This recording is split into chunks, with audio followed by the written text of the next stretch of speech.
దేశంలో కొత్త రకమైన టెర్రరిజం వచ్చింది.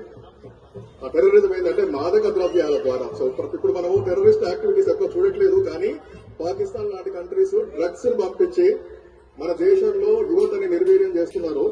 కాబట్టి రాష్ట్ర వ్యాప్తంగా అందరం కూడా మేము నార్కోటిక్స్ అంటే ఈ డ్రగ్స్ వ్యతిరేక అవగాహన కల్పిస్తున్నాము. సో దయచేసి అందరూ కూడా ఒకసారి నిలిచి మా అందరం కూడా ప్రత్యేకించేద్దాం. మన రాష్ట్ర ముఖ్యమంత్రి గారు డ్రగ్స్ రైతు తెలంగాణ కావాలని చెప్పి కోరుకుంటున్నారు.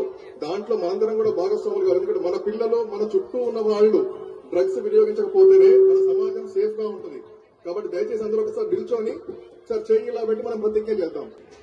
నేను మాదక ద్రవ్యాలపై జరుగుతున్న పోరాటంలో క్రియాశీల భాగస్వామిని అవుతానని, డ్రగ్స్ రహిత జీవన శైలిని అనుసరిస్తూ నాతో పాటు ఏ ఒక్కరూ డ్రగ్స్ బారిన పడకుండా ఉండడానికి కృషి చేస్తానని, డ్రగ్స్ రహిత సమాజమే లక్ష్యంగా సాగుతున్న తెలంగాణ ప్రభుత్వ సంకల్పంలో భాగస్వామిని అవుతానని ప్రతిజ్ఞ చేస్తున్నాను. Thank you so much.